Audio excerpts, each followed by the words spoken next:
What's up, broadcasters? Welcome back to yet another exciting episode of Branding Banter, your promotional products podcast where you can get all the nerdy news you need to know about. My name is Jeff Franklin, National Accounts Manager with Headwear USA. I'm Meg Gerber, the CXO from the Bark and Buoy, and I have granola in my teeth. The buoy. The Bark and Buoy. I'm Sarah Goshgarian under the Senior VP of Global Sales for Market Fuel, but we'll talk more about that later. Damn it, Sarah, that's next week's episode. I don't know what to say. I just said Market Fuel. Congratulations. Thank you, but we'll talk more about that next episode. Today we have something big to jump into, or kind of interesting, I think.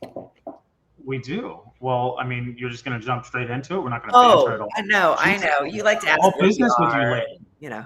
Huh? All business with you lately. Come on. know. I'm sorry.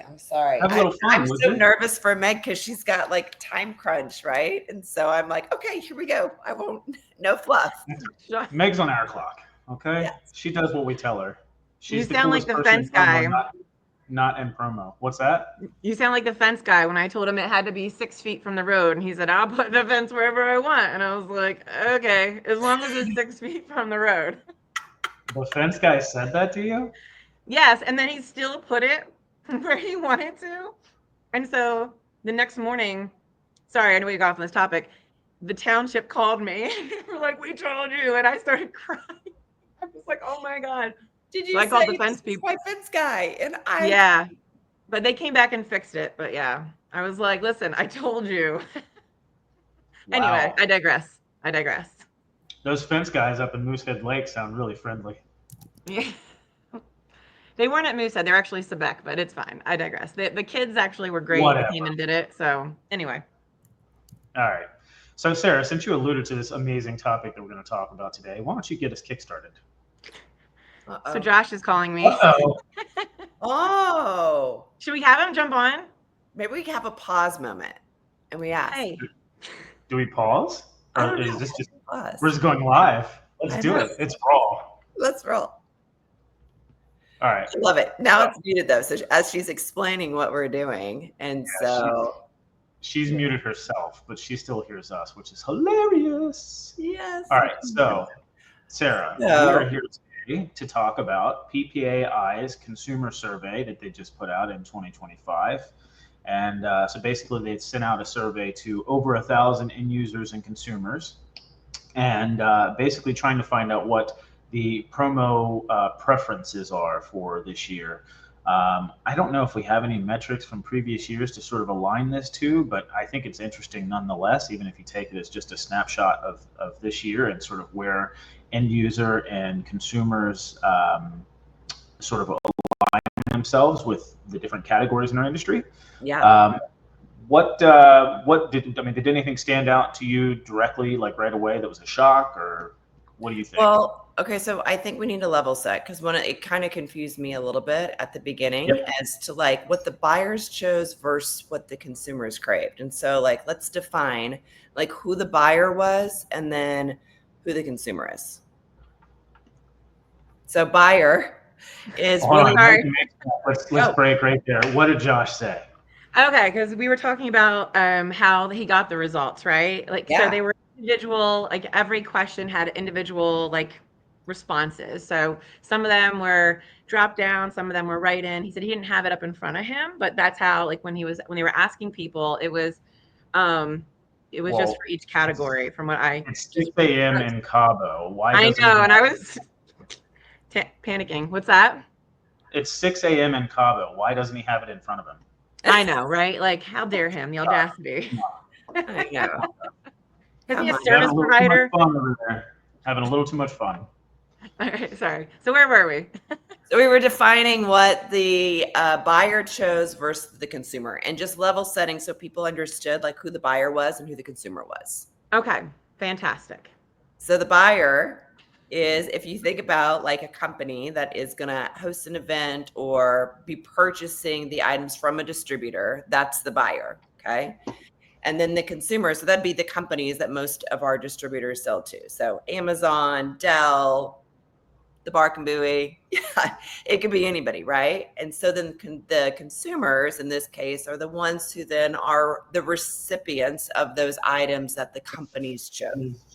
So I think it's important to level set as to who is who as we like talk through these stats.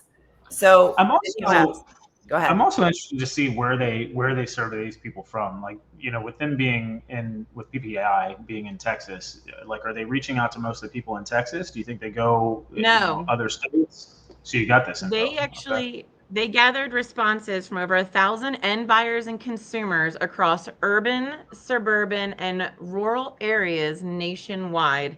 So they had a more comprehensive view of the promotional products' preferences for alignment. So it wasn't just Texas. So it has different perspectives. So I think that's fantastic. That is cool.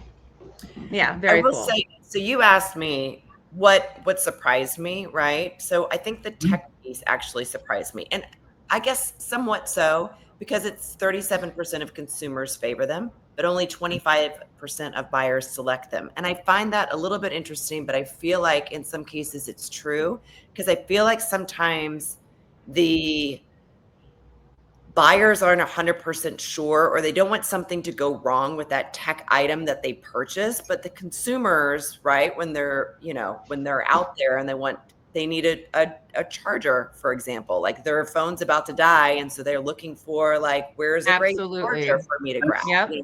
That's a perfect example, though, Sarah. Like, tech is expensive. Like, to get something that's not going to fail. So of course a consumer wants a nice, expensive gift. That's probably why outerwear is so high up there. Yeah. You know what I mean? It's expensive. Yes. You're giving me something for free? Hell yeah, make it expensive. I'm cool with that. Yeah. But as a consumer, or as an end buyer that's buying the stuff and has to foot that bill, that might be something you want to steer away from. For that, you might be buying subpar chips or whatever it might be. So yeah, I can understand that. And the power bank thing is definitely a good example of that. Because me personally, I'm a snob when it comes to a power bank. I want a good brand with 20,000 milliamps or more. Don't give me that 3,000 milliamp crap. It doesn't do anything. Who carries that around? Your wife in her pocket, in her purse? What, a 3,000 milliamp battery? Whatever. I don't even know anything about. I'm not a power bank person. I have like a trillion of them, and I'm like, I have to remember to charge it, and then bring a wire to connect my power bank. You can get a 10,000 milliamp battery now that's like as small as a wallet. It's tiny. Are you kidding me? And not carry around this thing every day where I go? Like, what?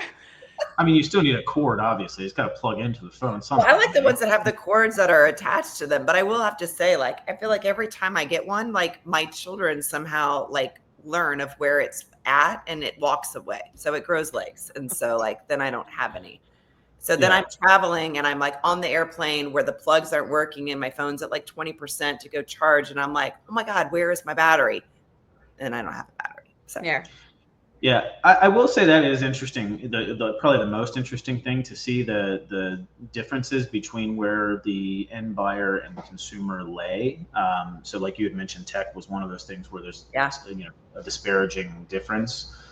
Food and beverage was one of those as well. 47% of people, like that's like the second highest rated item from the end buyer perspective. Food and beverage.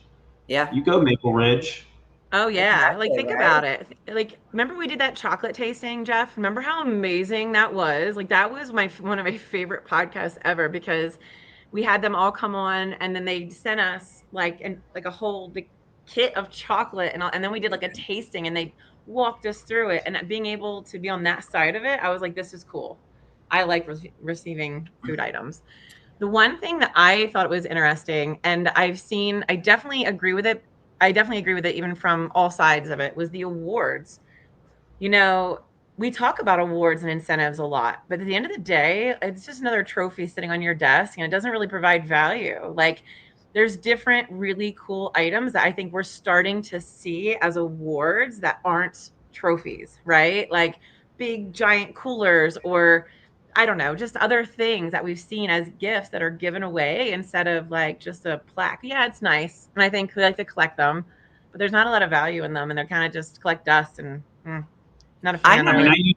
I use them to rub in Meg's face all the time. How I was the peak award recipient twice at CPPA. I mean, Meg only has one of those. I do have one, but like for example, when PPAI did at NALC last year, when they did the unveiling and they put the numbers on the jerseys. Like, that's cool.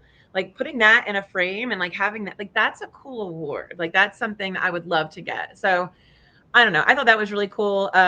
Writing instruments was another one where there was some really big gaps, and it was 35% of consumers love them and 18% of buyers use them. And I think it's, it's an inexpensive giveaway, right? And I think it's easy to give away, and people love. I People can't even tell you. love Yeah, giving them. people will be like, "Oh my god, a free pen!"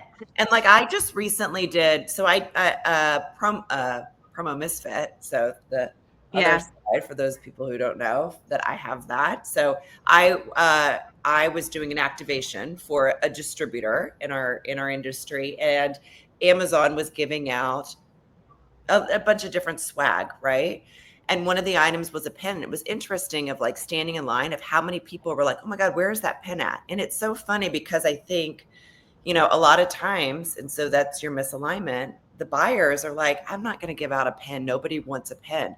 It was really a cool pen that was flat of how it inserted, so it could also be a bookmark. And very so cool. this was at like a book conference, a library conference. And so it was really interesting. That's what people then were drawn to. And so I thought, now the tech items that were there weren't as drawn. People weren't as drawn to those tech items because there was like a cord. And I think a lot of times like they didn't know what it was and how to use it. And I think sometimes when I think of buyer versus consumer, the buyer has to explain it. And I think when you have to explain what your swag is or how it works, like the fail. So I think people don't carry pens around with them. And often they're found in situations of where it is that they're like, "Oh my gosh, I need a pen." So I think that's part of that why consumers crave pens.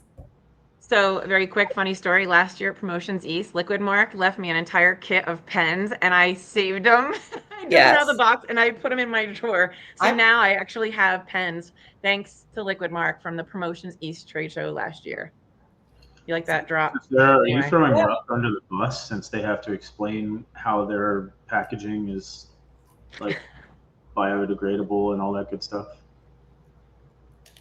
Who? What? Rupt. Oh. No, because that's a cool story. I think actually that's what sells pens more is putting a story to it and telling a story behind it.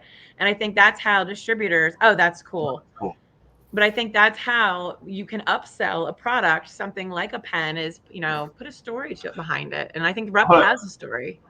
Sarah, that was less flat than I was thinking it was going to be. Not totally flat. This side, it's hard to tell in the camera. This side is completely flat. Yeah, that side's flat, but then the other side is rounded.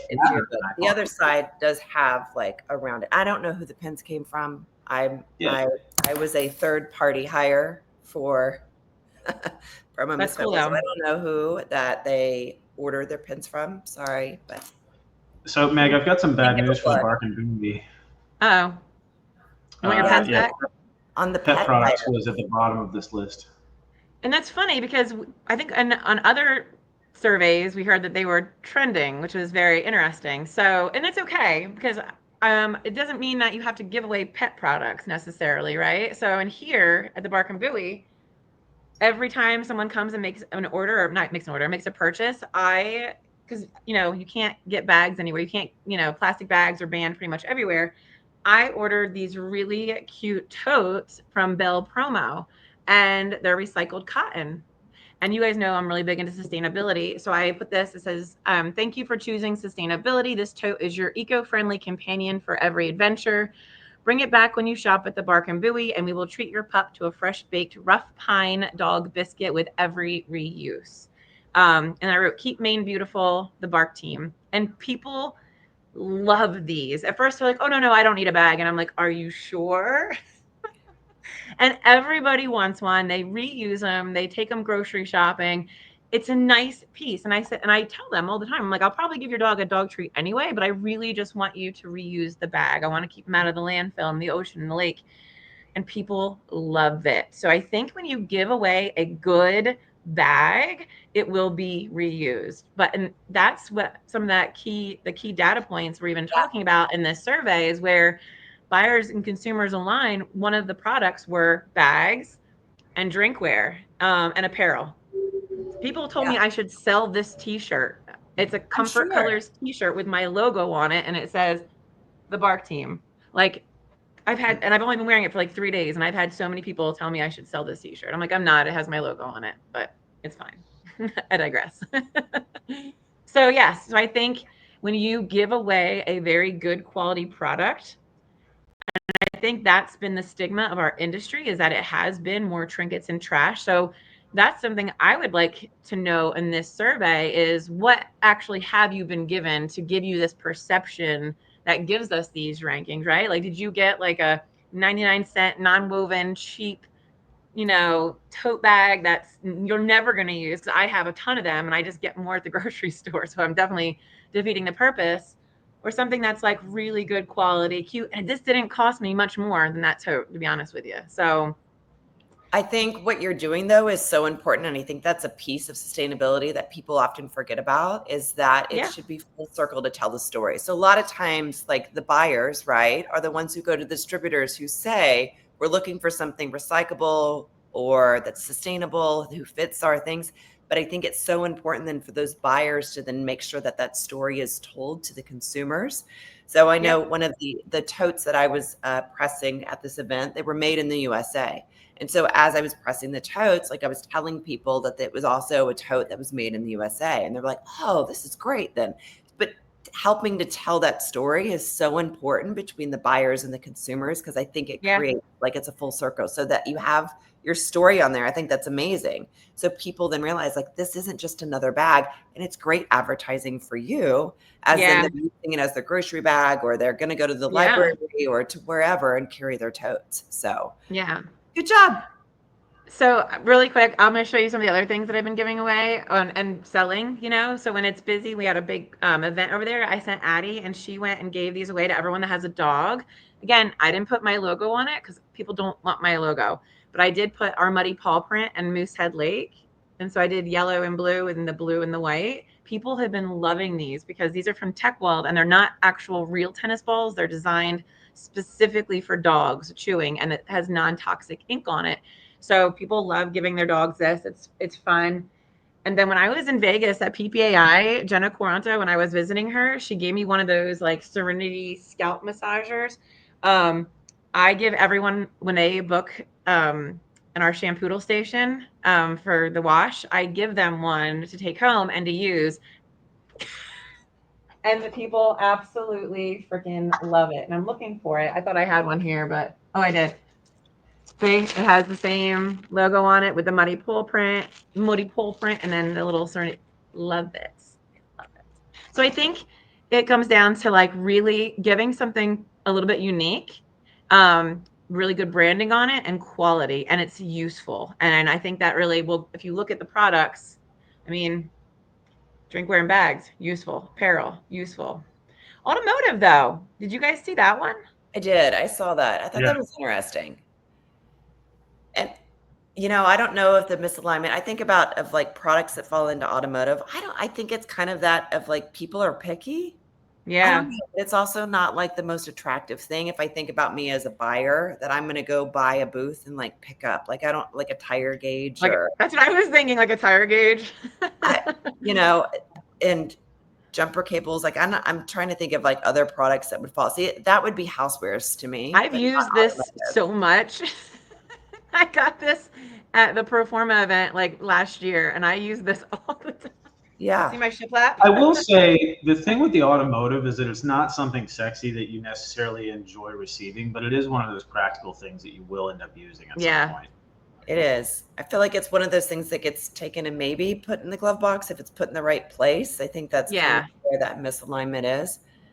I don't know. The food and beverage thing kind of shocks me, and I know we kind of went right over that, but I think it is also in alignment with activations. Like, I think anytime that you have something that draws a crowd and brings people in, but also if you think about yourself being on a trade show floor, like, you're hungry, you don't want to leave the floor because you're there for the expo or whatever it is for the event. And so to leave to go get something so that you have something to snack on, I think it always helps keep people involved in the event, but also creates a crowd. And so for buyers or any buyers that might listen to us, I'm telling you, if you have an activation or some sort of like food experience, people will come, and it creates the buzz and people want to know. I mean, we're like, that's our human nature, right? As soon as we see a line, it's funny. People will go get in the line and they don't even know what they're in line for. And then they start talking to people of like, what's this the line for? But they've already started to stand in the line. So it's the same thing happens at an expo or trade show. So Yep.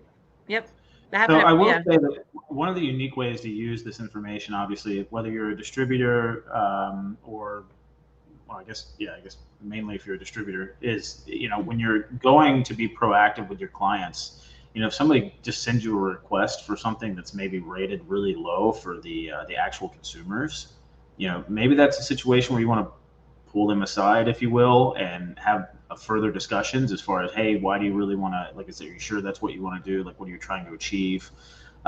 Or, maybe they're, trying to get something else that, so you really look for those differences of opinion and really use that to your benefit.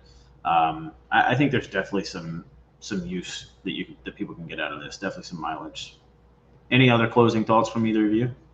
No. Did when I was talking to Josh, did you guys tell everyone where they could find these results? we did not. Well, you got to be logged into PPAI, number one. You do. So you do have to be logged in. It is an article that is called "What Buyers Choose versus What Consumers Crave." Oh, maybe that's not the name of the article, but that is the name of the PDF. What was the name of the article? I think it was promo preferences. Yeah. Versus buyers.